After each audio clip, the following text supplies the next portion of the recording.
ini kita akan belajar satu tema, tapi sebelum saya masuk pada tema saya di hari ini, saya akan mengawalinya dengan tema tahunan kita, karena penting sekali untuk kita mengerti sebelum kita benar-benar masuk dalam tema bulanan kita nantinya. Kita penting untuk mengerti dan mengenal bagaimana sih sebenarnya, apa sih perjalanan kita sepanjang tahun ini.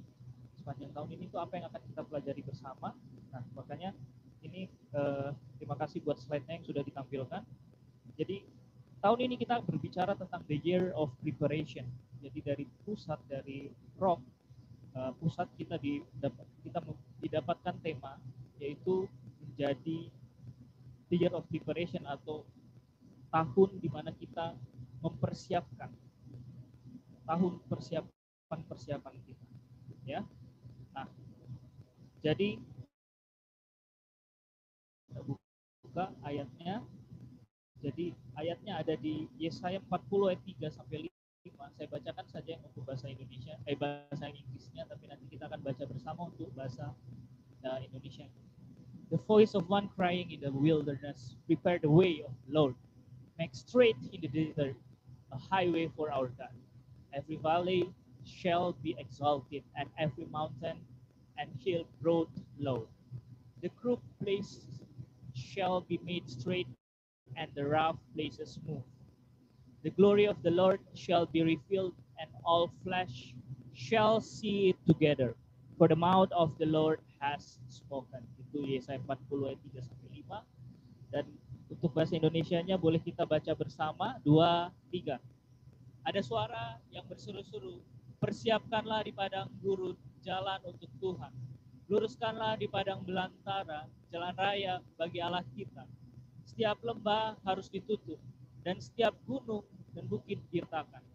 Tanah yang berbukit-bukit harus menjadi tanah yang rata, dan tanah yang berlekuk-lekuk menjadi dataran.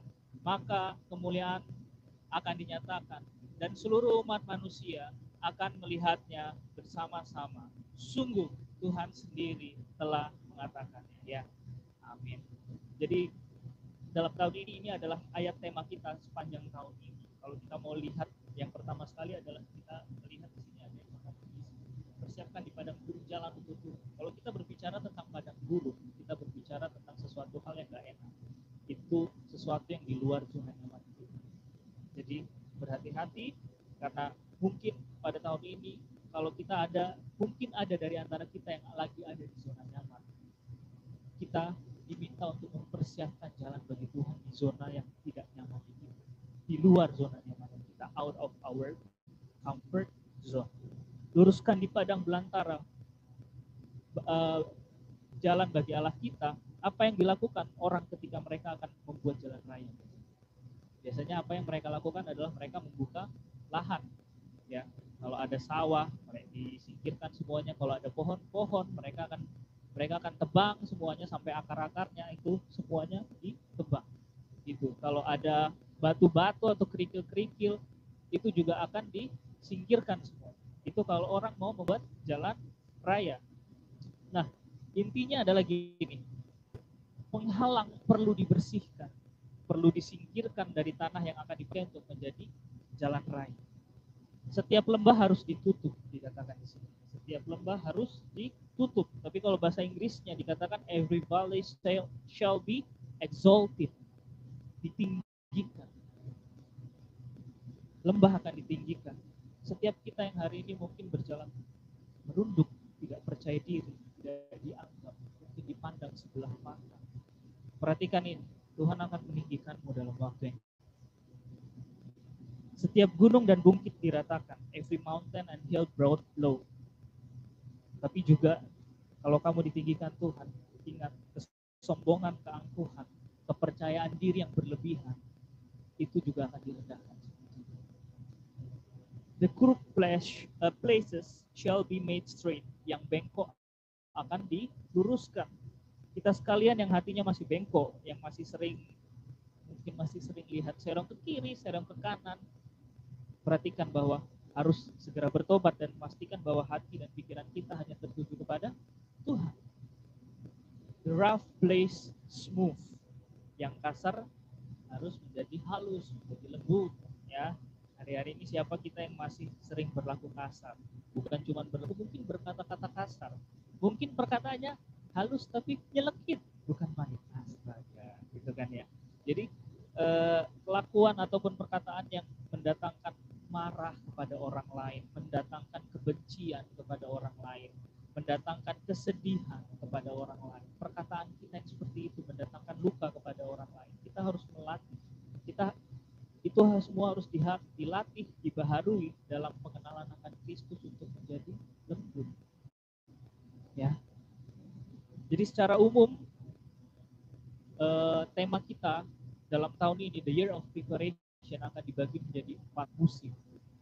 Dan kita ada di musim yang pertama, season of spring, yang dikatakan di sini adalah gini, clearing the path.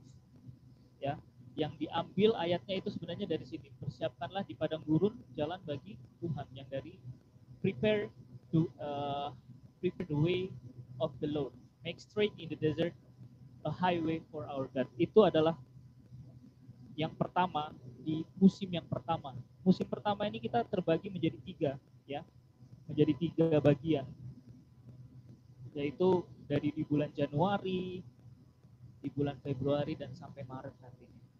Ya, nah seperti yang baru saja saya sampaikan, bahwa ketika kita sedang mempersiapkan jalan, clearing the path, ya, mempersiapkan jalan, membuat jalan, kita harus membuka lahan atau membersihkan tempat yang akan menjadi jalur lintasan jalan tersebut.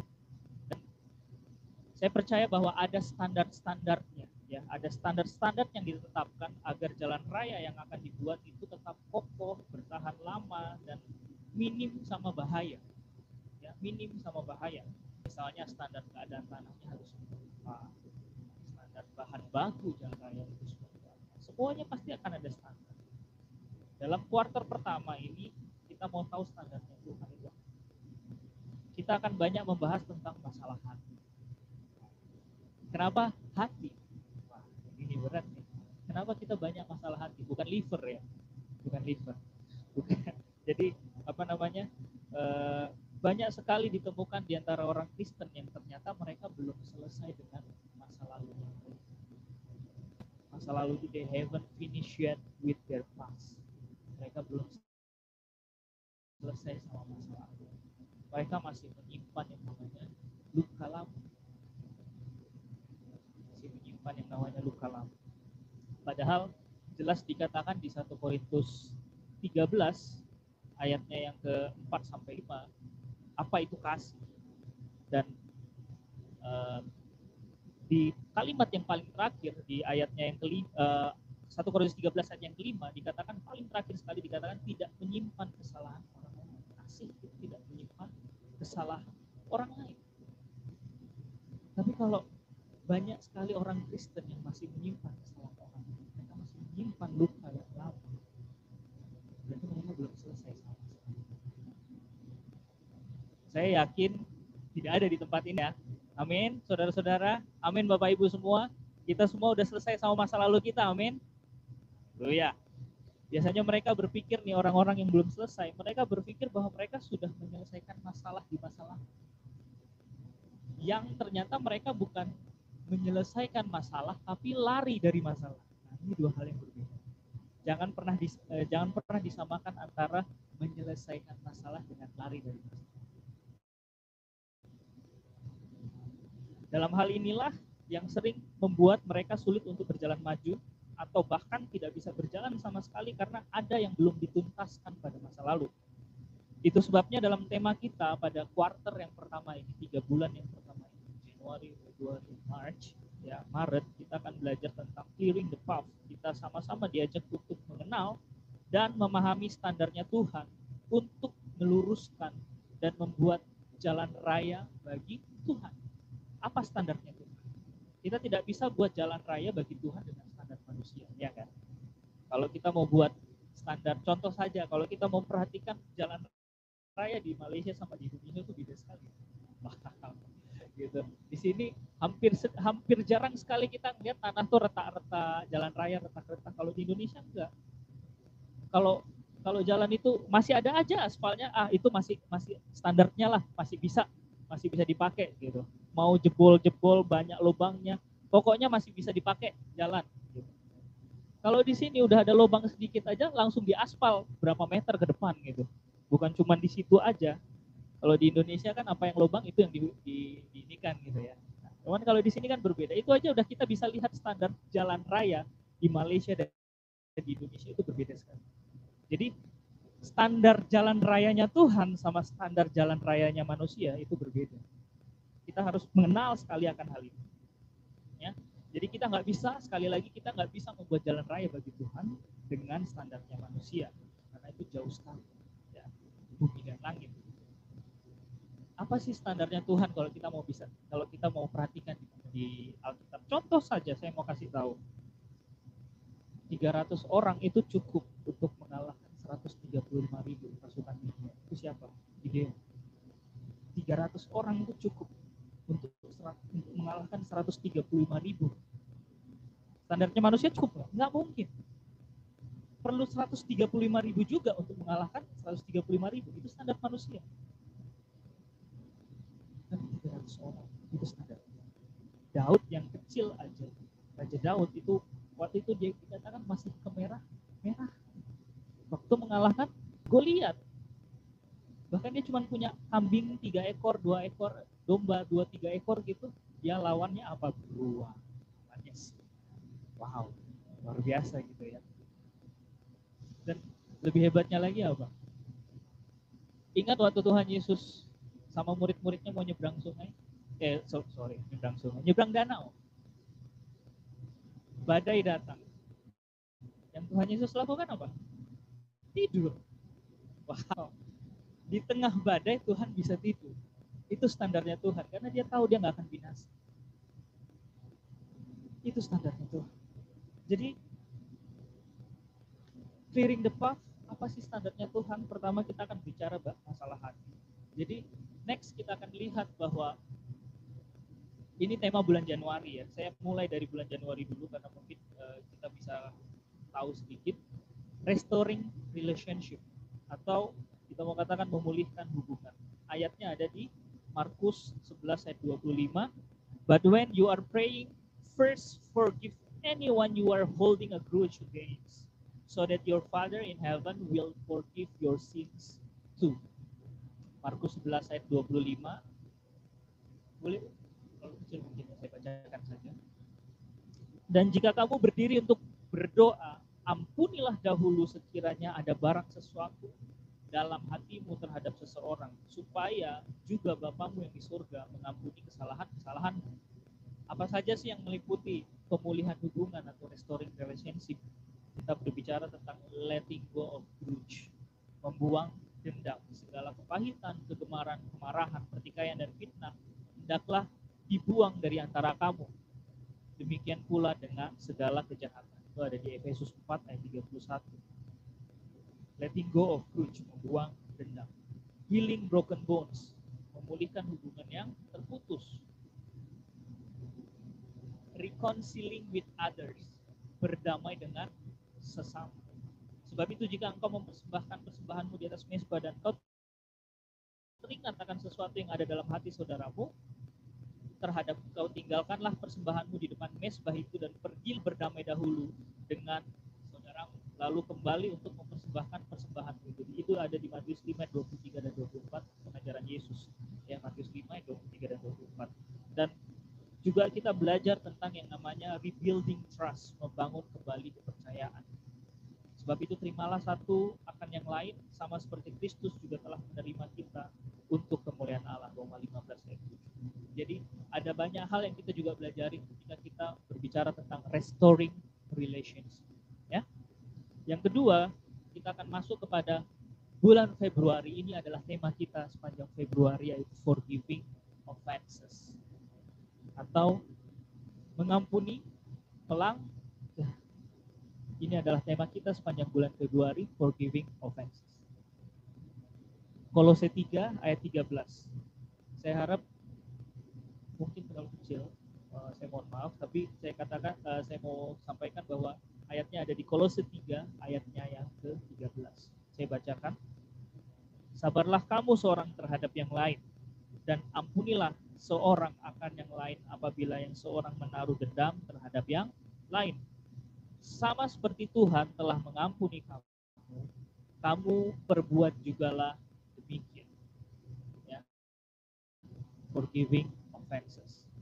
Dan di bulan Maret, mungkin sebagai heads up saja, sneak peek ya, untuk bulan Maret nanti kita juga akan belajar yang namanya walking in reconciliation atau berjalan dalam rekonsiliasi, dalam perdamaian. Ya, kita itu ada ayatnya di 2 Korintus 5 ayat 18 sampai 19. Tapi kita akan membahas itu nanti di bulan Maret. Saya hanya akan memberikan memberi heads up saja untuk tema kita bulan Maret.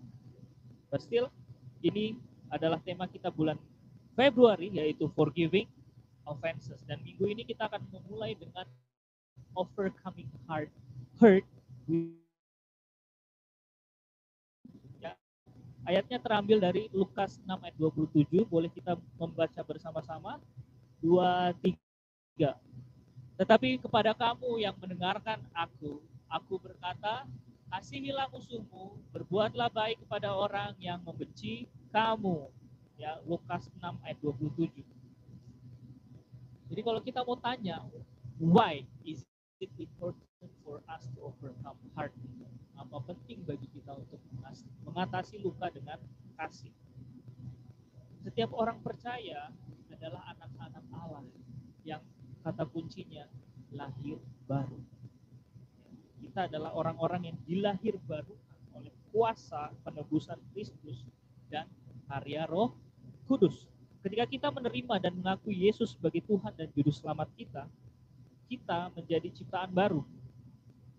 Yang lama sudah berlalu, sesungguhnya yang baru sudah datang. 1 Korintus 5 ayat 15. Ya. Oleh karena itu, poin pertama adalah kita dipanggil untuk mengikuti teladan Allah yang telah mengampuni dosa-dosa. Yang pertama, kenapa penting untuk kita mengatasi luka dengan kasih? Kita dipanggil untuk mengikuti teladan Allah yang telah mengampuni dosa-dosa kita. Dia sudah mati di kayu salib. Yesus Kristus telah mati di kayu salib sebagai tanggungan atas kita semua.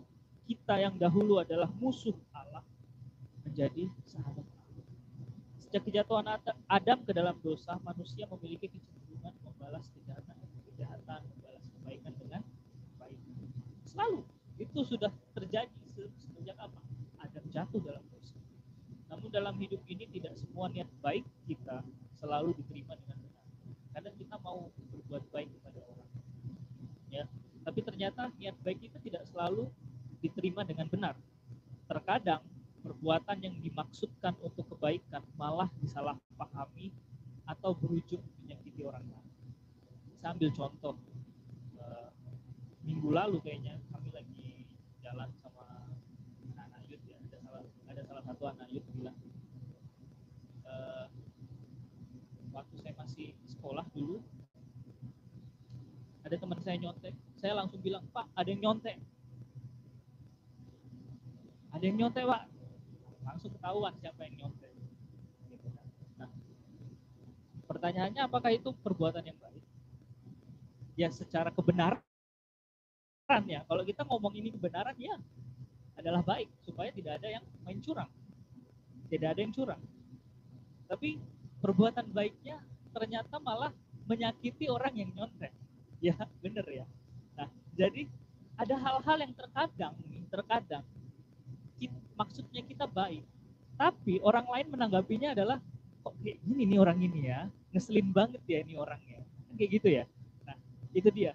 Akibatnya kejahatan seringkali berbalas dengan kejahatan, menciptakan rantai dosa. Ada satu kejahatan dibalas dengan kejahatan. Jadi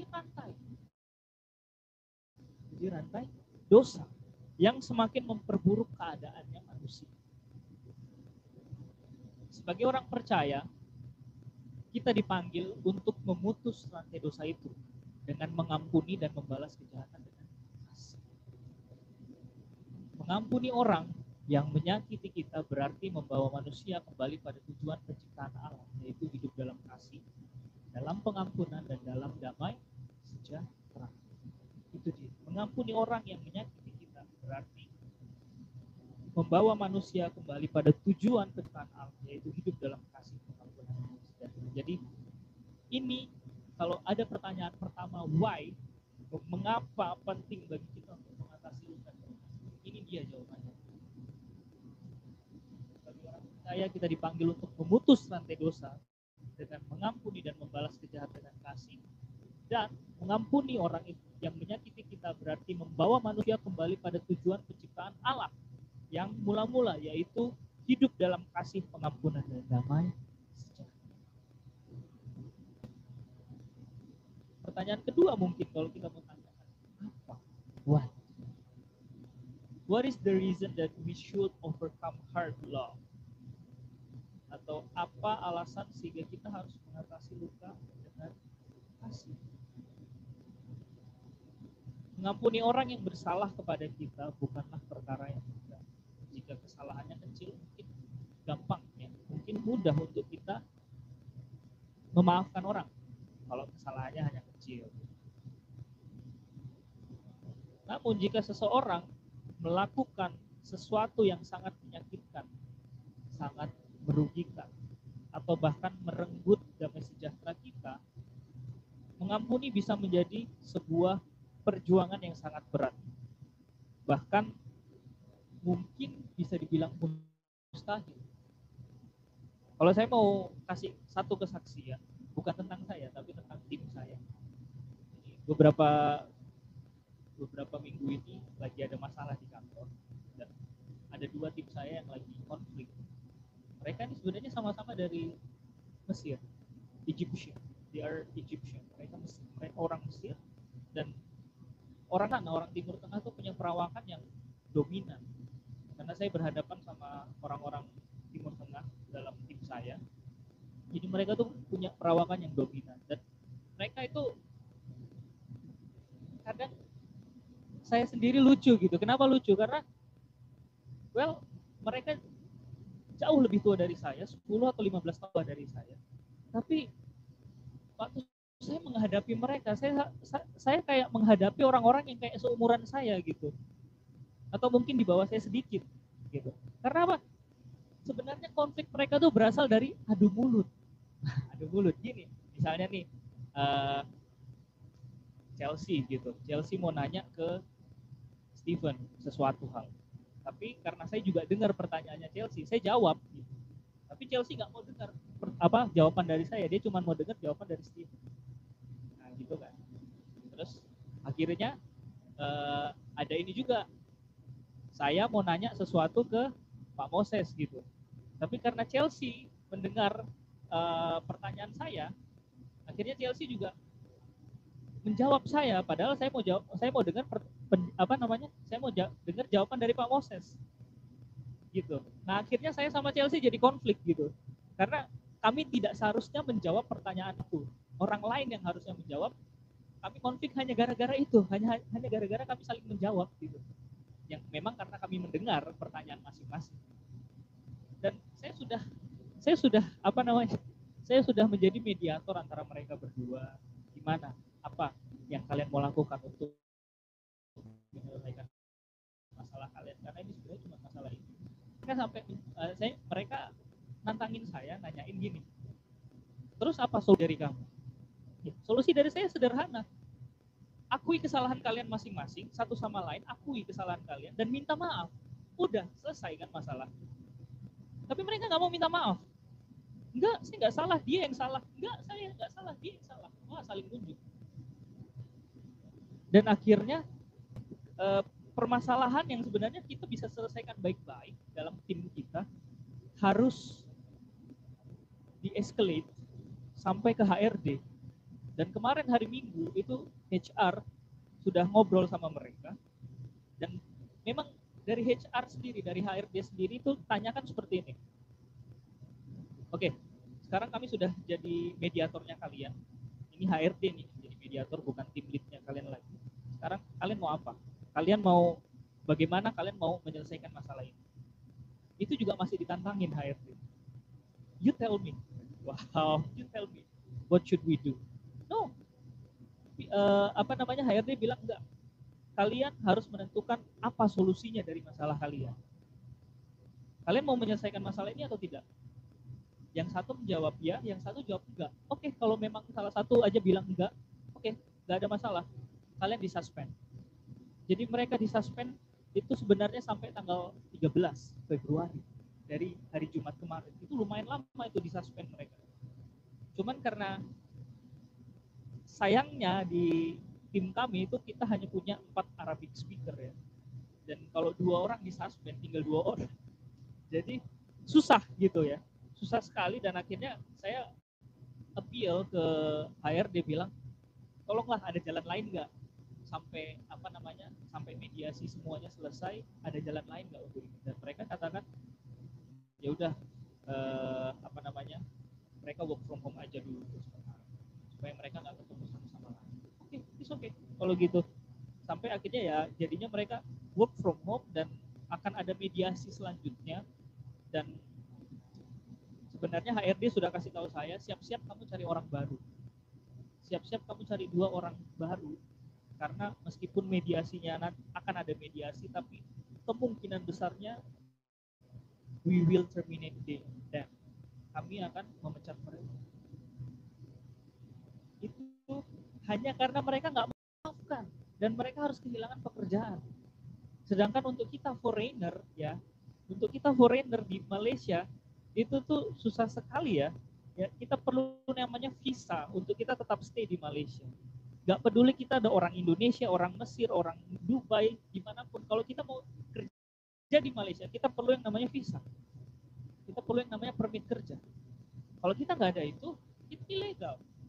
Nah, sekarang mereka hanya karena nggak mau memaafkan, mereka nggak mau berdamai, mereka bisa kehilangan itu loh, visa itu. Nah, pentingnya sekali. Kenapa kita perlu yang namanya memaafkan, mengatasi luka dengan kasih. Jangan ego kita yang kita dahulukan, tapi harusnya kasih Tuhan. Kita perlu ingat bahwa ini Yesus telah kehilangan nyawanya demi mengampuni dosa-dosa kita. Kita yang semula adalah musuh Allah, seperti yang tadi saya katakan, kita kini telah ditebus melalui pengorbanan Kristus di atas kayu salib. Kasih Allah begitu besar sehingga seakan-akan mengabaikan segala perbuatan jahat kita akibat kuasa dosa yang memiliki kita. Dan lebih daripada itu, apa yang saya renungkan adalah gini, bukan seakan-akan, bukan seolah-olah, tapi ya Tuhan tidak mengingat-ingat lagi kesalahan-kesalahan kita. Dosa-dosa kita Tuhan gak ingat lagi. 1 Korintus 13 ayat 5b mengatakan gini, ia tidak pemarah dan tidak menyimpan kesalahan orang lain. Coba kasih tahu kanan kirinya, bilang gini, dosamu tidak diingat-ingat Tuhan.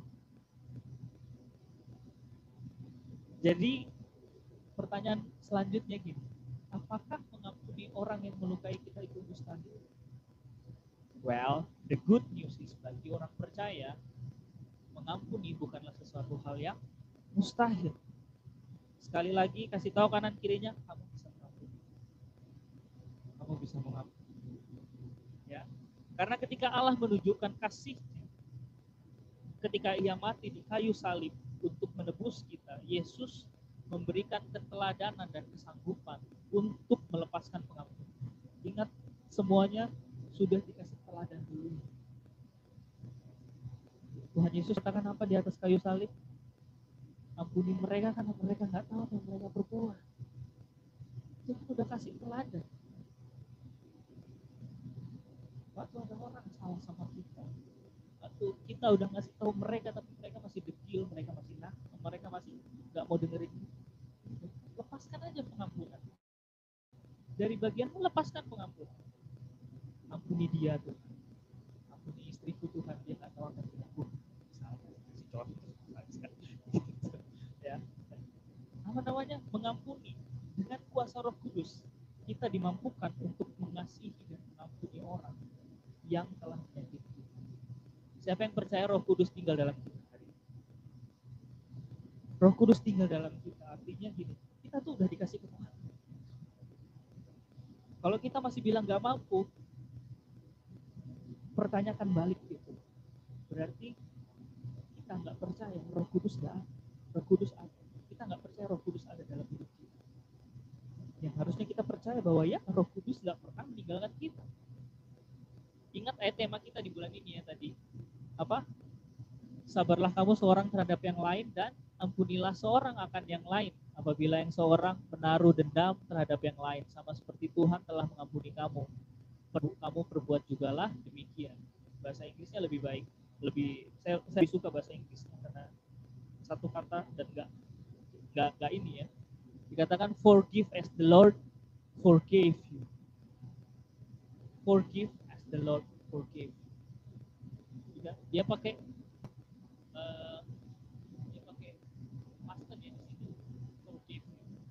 Tuhan sudah mengampuni kita terlebih dahulu.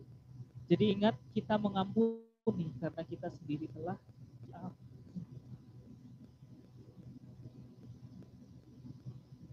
Dan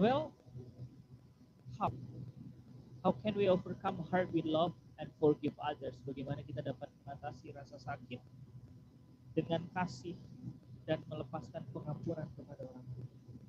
Yang pertama, kita perlu mengerti bahwa kita harus berserah kepada Allah. Langkah pertama adalah menyerahkan seluruh hidup kita, termasuk rasa sakit yang kita alami kepada Allah.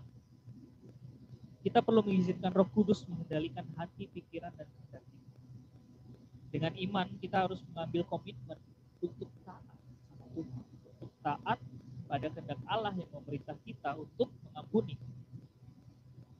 Terus, apa itu kehendak Allah?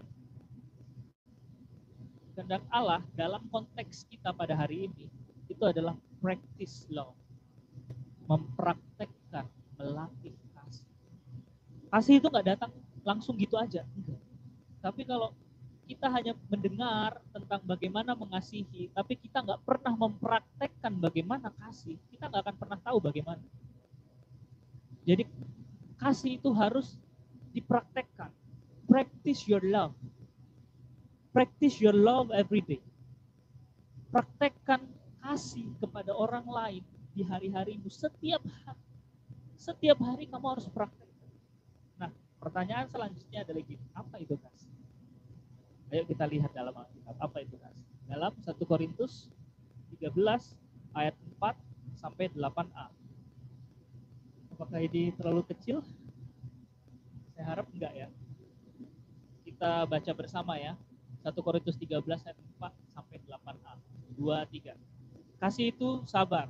Kasih itu murah hati. Ia tidak cemburu. Ia tidak memegahkan diri dan tidak sombong. Ia tidak melakukan yang tidak sopan dan tidak mencari keuntungan diri sendiri. Ia tidak pemarah dan tidak menyimpan kesalahan orang lain.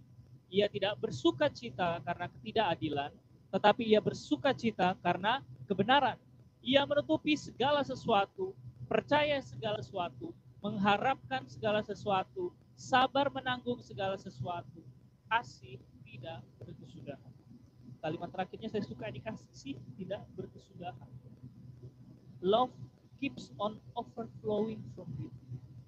Dia tidak berkesudahan, dia terus mengalir. Dia terus mengalir dari hati kita. Kenapa mengalir dari hati kita? Karena Roh Kudus yang tinggal dan bertahta dalam hati kita. Love keeps on overflowing from within. Jadi yang pertama, bagaimana kita dapat mengatasi rasa sakit dengan kasih dan melepaskan pengampunan lain. Pertama adalah berserah kepada Allah. Yang kedua, kita perlu memahami bahwa dosa adalah penyebab kejahatan. Ya, dosa adalah penyebab kejahatan. Ketika seseorang menyakiti kita, kita harus memahami bahwa kuasa dosa yang mendorong mereka untuk melakukan perbuatan jahat. Yesus pernah berkata kayak gini, dari buahnya lah kamu akan mengenal mereka. Matius 7 ayat 20. Maka tidak semua orang yang mengaku percaya benar-benar mengalami kelahiran baru. Hari-hari ini kita seperti itu. Tidak semua orang yang mengaku percaya benar-benar mengalami kelahiran baru. Karena itu gitu. Ini penting dan saya sering sekali sampaikan ini kepada anak-anak youth ya, KGC, teman-teman KGC. Gini, kita harus membenci dosa, tapi tetap mengasihi orang berdosa. Ya, sekali lagi, kita harus membenci dosa, tetapi tetap mengasihi orang berdosa. Karena kita tidak mungkin menolak orang berdosa. Kalau kita menolak orang berdosa, bagaimana mereka tahu pertobatan? Bagaimana mereka mengalami pertobatan? Kalau kita tidak mengasihi mereka, kita menolak mereka, we reject sinners. Kita menolak orang berdosa, mereka nggak akan mengalami pertobatan. Dari kita lah mereka mengalami pertobatan. Mereka mengenal Tuhan, mereka mengenal kasih Tuhan, dan mereka akan mengalami pertobatan. Kita ini alatnya Tuhan. Jangan sampai kita punya willness yang tidak sesuai sama apa yang Tuhan inginkan kita lakukan. Keseringannya nih manusia zaman ini seringnya gini, mereka menolak orang berdosa tapi mereka suka dosanya. Nah, mereka tetap suka berdosa, mereka suka melakukan kesalahan, mereka suka berdosa tapi mereka menolak orang berdosa.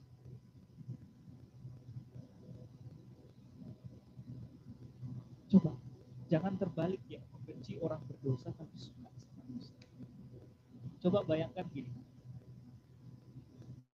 bayangkan kalau ada hospital, ada rumah sakit kasih tahu seperti ini sama kita, kami tidak menerima pasiennya, kami tidak menerima orang sakit. Tapi kalau kalian mau donor penyakitnya kalian, kirimkan ke kami.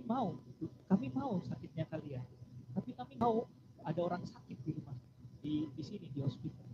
Bayangkan itu terjadi. Nggak ada orang hidup kali ya sekarang. COVID mungkin udah membinasakan 50% lebih dunia kali. Tapi itu dia. Kita ini kan hospital.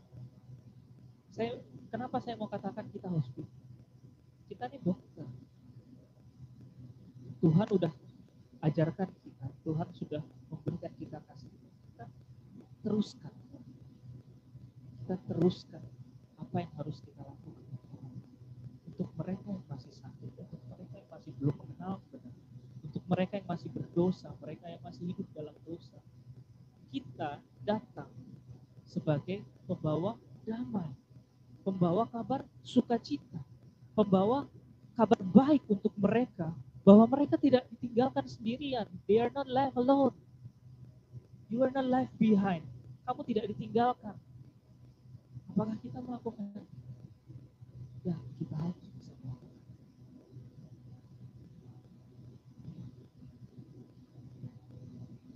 Yang ketiga, break the chain of revenge with love. Putuskan rantai pembalasan dengan kasih. Kasih adalah jawaban yang paling tepat untuk mematahkan kejahatan. Kasih apa yang paling tepat untuk mematahkan kejahatan. Ya, kejahatan. Ketika kita membalas kejahatan dengan kasih dan pengampunan, ingat tadi rantai dosa itu, rantai kejahatan itu, kita putuskan. Mulai dari kita, kejahatan itu nggak jadi rantai. Karena kita sudah memutuskannya ketika kita membalas kejahatan dengan kasih. Kita memutuskan yang namanya rantai dosa yang mengikat manusia. Kasih Allah akan mendatangkan pemulihan, bukan hanya pemulihan pada diri kita, tetapi juga pemulihan hubungan dengan orang lain. Hari ini, kalau Bapak Ibu saudara-saudara sekalian yang terkasih dalam Tuhan, kita masih belum bisa berdamai dengan orang lain, siapapun itu. Jangan tunggu sampai Tuhan datang dulu, ya. Jangan tunggu sampai Tuhan datang dulu untuk mengasihi, untuk baru kita bisa mengasihi dan mengampuni mereka. Siapapun itu. Nah, gini. Orang yang kita belum bisa berdamai sama dia, kita sebut mereka sebagai apa? Musuh, ya. Kalau kita belum bisa berdamai sama seseorang, itu musuh, ya. Musuh. Nah, firman Tuhan katakan gini, kasihilah musuhmu dan berdoalah bagi mereka yang menganiaya kamu. Matius 5 ayat 44. Kasihilah musuhmu. Kasihilah musuh. Nah, tadi kita udah baca apa itu kasih. Tadi kita udah baca kan apa itu kasih. Jadi waktu Tuhan ajarkan kita untuk mengasihi musuh kita, kira-kira Tuhan kasih tahu kita tuh seperti ini. Sabar ya kamu sama musuh. Sabar ya kamu sama musuh. Murah hati ya kamu sama dia. Jangan sama dia. Gak usah cemburu sama musuhmu. Apapun yang dia punya dan kamu gak punya, gak usah cemburu sama dia. Jangan menyombongkan dirimu di hadapan musuhmu, di hadapan lawanmu. Gak perlu. Tetaplah menjaga sopan santun di hadapan musuhmu. Siapapun dia, tetap sopan di hadapan dia. Jangan simpan-simpan kesalahan dia. Siapapun musuhmu, siapapun yang hari ini kamu belum bisa berdamai sama dia, gini. Tuhan mau katakan, jangan simpan-simpan kesalahan dia lagi. Lepaskan pengampunan. Lakukan bagian kita terlebih dahulu untuk melepaskan pengampunan. Udah itu aja. Lakukan bagian kita. Kalau dia atau orang tersebut tidak mau melakukan bagiannya, tidak mau melakukan bagiannya dengan apa? Mungkin dengan ya dia tidak bertobat atau dia tidak menjadi lebih baik lagi. It's his problem. Itu masalahnya dia sama Tuhan. Tapi kita sudah lakukan bagiannya kita. We do our part well. Melepaskan pengampun. Tidak mengingat-ingat kesalahannya dia. Tetap sabar sama dia. Kita sudah lakukan. Kalau dia nggak melakukan bagiannya dia, masalah. Ya. Yang terakhir, ikuti teladan Kristus. Well, yang ini saya yakin Bapak Ibu Saudara sekalian sudah pasti paham betul. Yesus Kristus telah menunjukkan kasih yang sempurna melalui pengorbanannya. Sebagai anak-anak Allah kita dipanggil untuk mengasihi musuh, berbuat baik kepada mereka yang benci kita dan memaafkan orang yang menyakiti kita. Dengan demikian kita menghadirkan kerajaan Allah yang penuh kasih di tengah dunia yang dikuasai oleh dosa. Ikuti teladan Kristus. Kita dipanggil untuk mengasihi musuh, berbuat baik sama mereka yang benci kita, memaafkan orang. Ikuti teladan Kristus. Lihat saya, lihat apa yang dia lakukan. Jadi apa itu mengatasi luka dengan kasih? Perlu paham apa yang harus kita lakukan. Mengampuni orang mungkin menjadi hal yang susah, sulit. But the good news adalah apa? Roh Kudus tinggal di dalam kita dan memberikan kekuatan untuk melakukan. Meskipun mungkin kita sangat rugi, sangat menyakitkan untuk kita,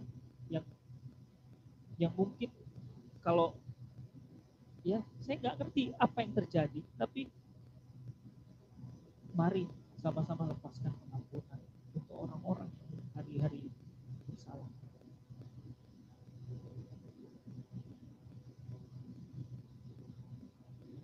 Saya akhiri khotbah saya pada pagi hari ini. Tapi saya yakin bahwa Roh Kudus tetap akan terus berkata-kata dalam